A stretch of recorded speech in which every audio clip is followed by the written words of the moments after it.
You think Lionel Messi is a magician. You think he relies on spontaneous, unexplainable genius. But you are completely wrong. He isn't playing with magic. He is playing a psychological game of rapid uncertainty reduction. And by the end of this video, you will understand the exact mental framework that allows him to almost never lose the ball, and how you can apply this exact same framework to the chaos of your own life. When we watch a highlight reel of Messi, what do we see? We see the impossible. We see a man slipping through 5 defenders as if they were made of smoke. We see passes that seemingly bend the laws of physics, finding a teammate through a forest of legs. We see what looks like an artist painting on a canvas of pure chaos, risking everything for a moment of breathtaking beauty. It feels completely improvised. It feels like he is rolling the dice and winning every single time.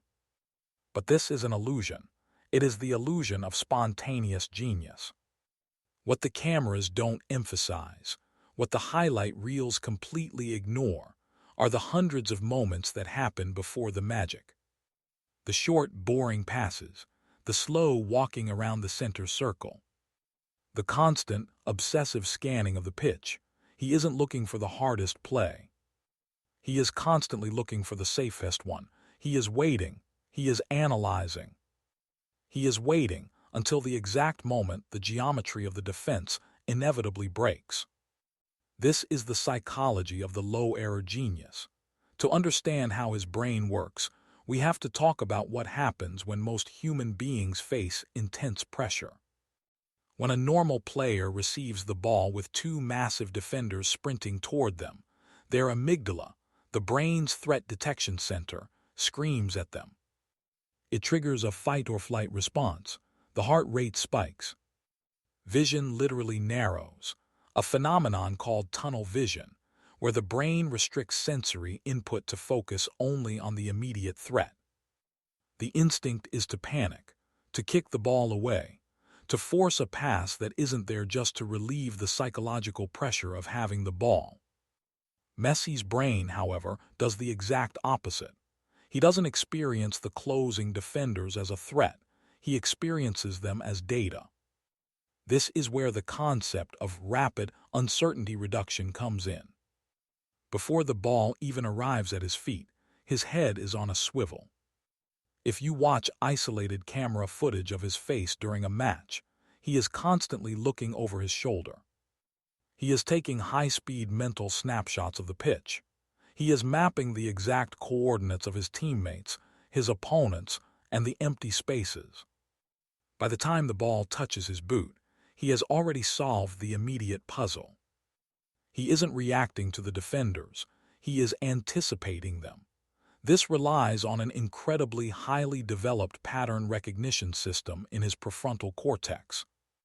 The human brain is fundamentally a prediction machine. Throughout his life, Messi's brain has been trained on a massive, almost infinite dataset of football geometry. He has seen these defensive structures, these angles of approach, thousands of times. He knows that if defender A moves left, defender B will instinctively step forward to cover the gap. So when he is walking, when he is seemingly doing nothing, he is actually hiding in plain sight. He is finding the blind spots in the opponent's defensive structure. He is drawing defenders in on purpose. It is a highly calculated trap. He reduces the chaos around him by understanding the exact coordinates of the pressure. The grand illusion is that he is creating the chaos. The absolute reality is that he is managing it better than anyone else on the planet. Let's dive deeper into his actual style of play. We culturally romanticize risk. We believe that true greatness comes from attempting the impossible every single time. We love the maverick who throws caution to the wind. But if you watch a full 90-minute match, Messi's actual playstyle is shockingly conservative. It is fundamentally a low-error style. He plays the safe pass backward. He carries the ball into safe, open zones. He consistently chooses absolute control over a coin flip outcome. Why? Because in his mental model, losing possession of the ball means losing control of the puzzle. If you don't have the ball, you are at the mercy of the environment. If you have the ball, you dictate the environment. He keeps the ball to keep the defensive structure constantly shifting. He makes the boring option look entirely routine, but you have to understand that this boring option is the setup. It is the jab before the knockout punch. By taking the low-risk action, he is forcing the opponent to make a decision. He is forcing them to step out of their defensive shape, to overcommit, to become impatient. He is constantly trading low-risk actions for high-value information. Every single time a defender shifts their weight, every time they take half a step in the wrong direction, Messi updates his mental map. This brings us to the ultimate question of risk versus reward. When does he finally choose the so-called impossible option?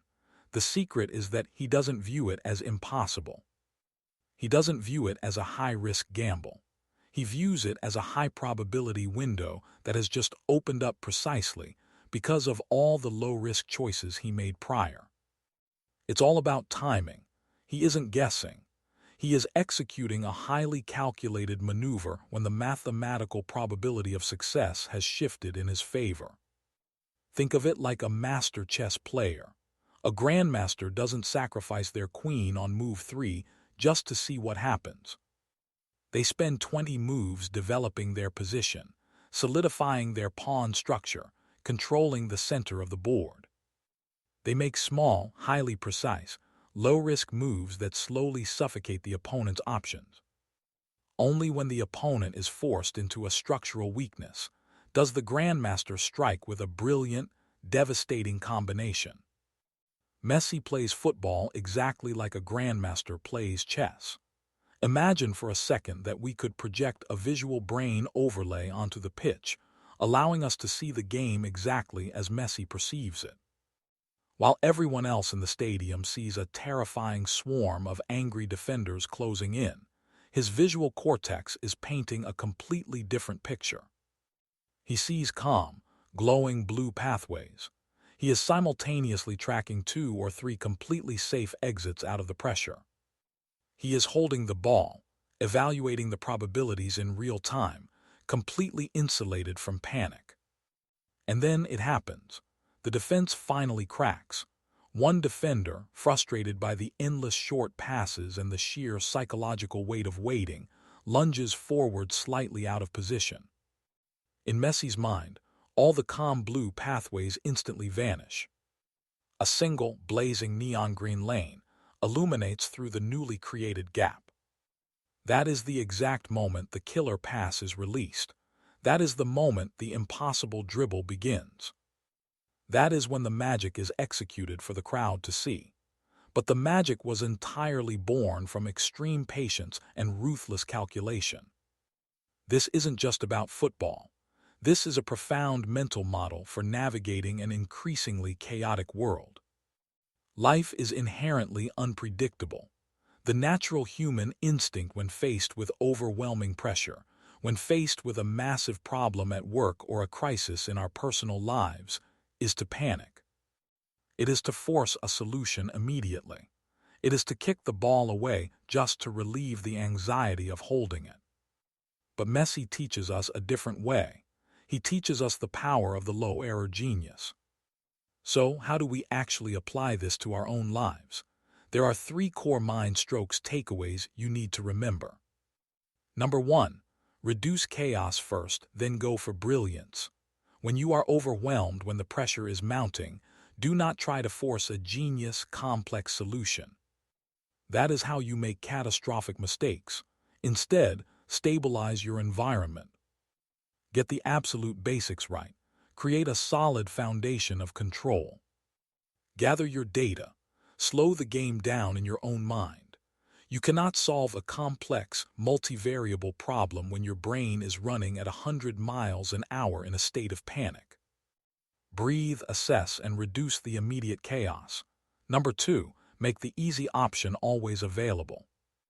Never force yourself into a panic play. In your projects, in your career, Always have a fallback plan. Have a simple, boring, completely safe choice that keeps you in the game while you figure out the more complex problem. By having a safe exit, you eliminate the fear of total failure, which frees your prefrontal cortex to actually think creatively. Keep possession of your situation by making the small, correct choices repeatedly. Number 3, wait for the window. We are taught that greatness requires constant, reckless courage. But true, masterful moves are almost always a product of patience and perception, not just raw risk-taking. If you manage the variables correctly, if you maintain control and observe the patterns of the problem, the window of opportunity will eventually open. And when it does, it won't feel like a massive risk. It will feel like the most obvious, natural step in the world. So the next time you watch him play, don't just look at the moments he beats 5 players. Look at the 5 minutes before that. Look at the patience. Look at the scanning. Look at the genius of making absolutely no mistakes until the world makes one for him.